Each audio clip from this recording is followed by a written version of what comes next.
Hello，大家好，欢迎来到朱雄的频道。今天来聊一聊《认知觉醒》这本书。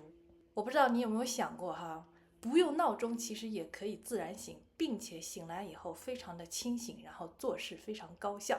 或者就算你身处地铁、咖啡厅或者闹市中心，但是照样可以冥想入定，像开挂一样的集中注意力。一天24小时，你知不知道？其实只要掌握2个小时，你就可以彻底的改变人生。其实这些都是认知觉醒里面有讲到的哈。就这本书的作者呢叫周岭，他其实并不是一个专业钻研心理学或者专业的作家。但是呢，他却用非常通俗的语言，以及结合自身的经历，讲了一个人就是如何从精神的混沌当中清醒过来，从而把自己变成一个外界推动的人，变成内心有方向的人。听着是不是特别的鸡汤？我跟你说，喝着更像鸡精。但其实我已经替你们喝过了啊，就这个书的浓度非常的大。所以今天呢，其实我主要就想讲3点，多了你们也记不住啊。这3点对我来说，当时读过以后是印象非常深刻，就是读了又读，然后细品，然后你再读，你再细品，然后你自己去实践一下，发现嘿，确实也是非常有效果啊。它里面说的第一个观点就是跟睡觉有关，很多人觉得睡觉好像是唯一一个可以随意入侵的时间，但是当你真的认为睡觉对你来说非常重要的时刻，神圣不可侵犯的时候，这个周岭啊，他就说，很多人就问他，哎，你从来不设闹钟，难道你就不怕睡过头吗？比如说有重要的事情啊什么。当然，我觉得稍稍有点极端啊，实在不放心，你可以设个闹钟。但是周岭是怎么回答？他说不怕啊，我已经有2年多没有弄过闹钟了，就几乎每天我都会在固定的时间自然醒啊，自己就醒来了，然后精神好的不得了。所以它里面讲这是为什么，其实是有科学依据在后面。他说人啊，他这个睡眠分为一个一个的周期，每个周期是多少时间呢？90分钟，就是1个半小时。所以说，当你如果在周期的当中醒来，比如说4个小时，哎，不是1.5的整数倍的时候，你就会有一种哇心慌，然后疲惫、烦躁、不开心、不舒服，有可能闹觉就是这么产生的啊。但是如果你在它的周期结束的时候，比如说3个小时、6个小时、9个小时或者7个半小时，这个时候啊，你的身体就好像已经自己完成了一个重启，它确实马上要醒来了。那个时候你醒来就感觉，哎，我这整个像电脑一样，缓存啊全部都清空了，垃圾也全部都清空了。这个时候醒来，身体就会比较轻盈，比较有力。所以你具体怎么可以做到，或者说你想试一下的话，你就每天固定一个时间上床，或者说你第一天你就知道啊，我这个时间上床，然后你找个休息天，第2天反正也没什么事，醒来迟了也没事。第2天你再醒来的时候自然醒啊，你看一下你这个周期是不是正好卡在1.5个小时。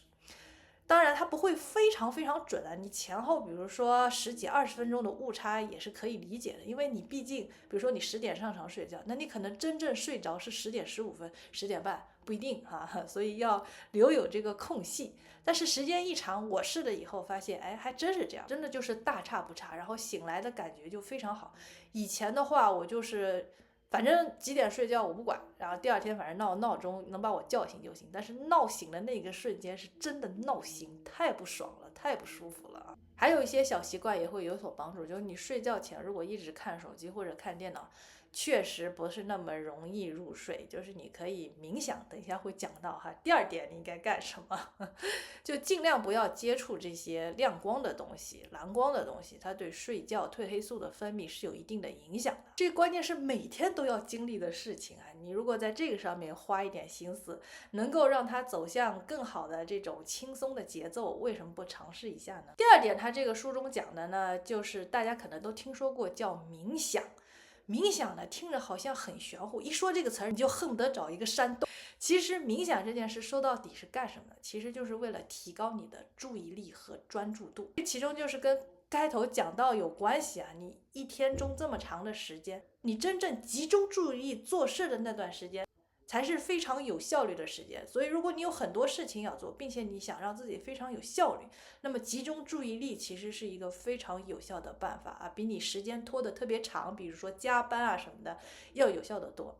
然后因为现在的这个大环境的影响下，你消息实在是太多了，所以很难集中注意力。这就是为什么这么多人开始专注冥想，因为它可以有效的提升注意力啊，就这么简单。冥想提高注意力。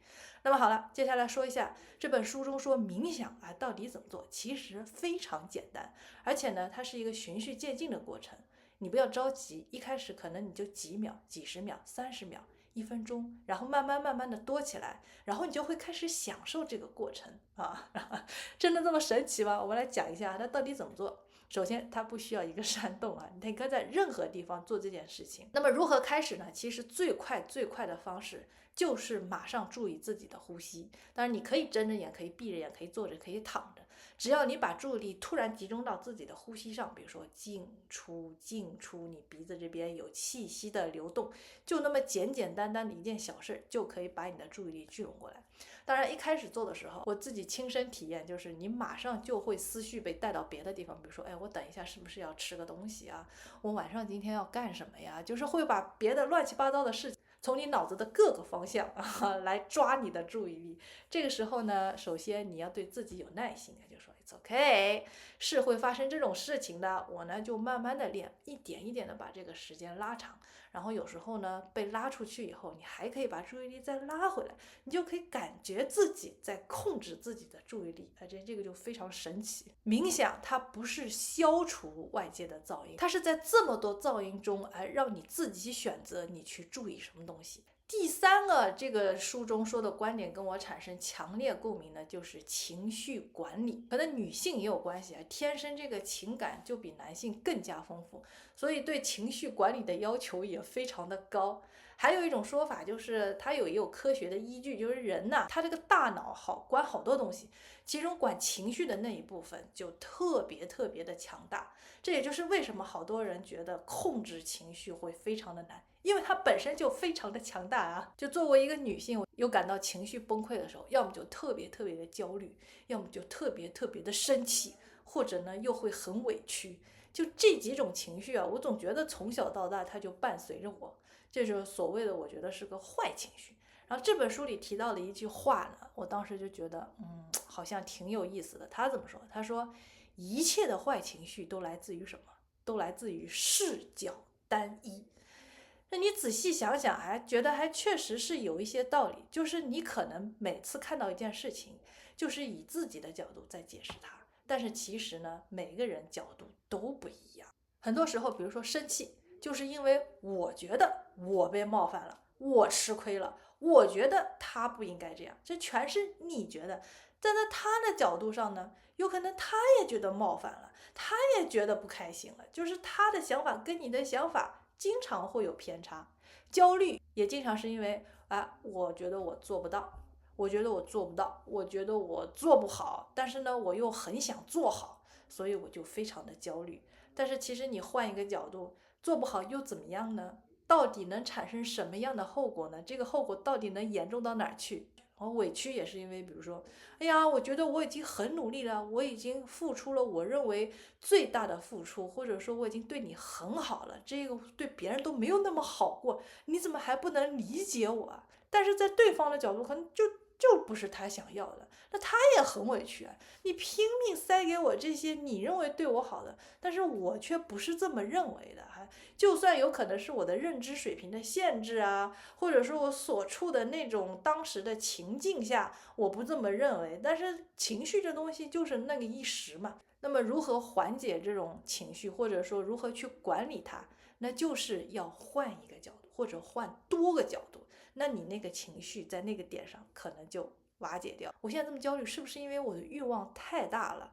那么我就要降低欲望，或者提升我的能力，让我能够达到我想要的欲望。或者说对方其实并没有要敌对你的意思，他不是你的敌人，他只是没有从我的角度来想问题，或者我没有从他的角度来想问题。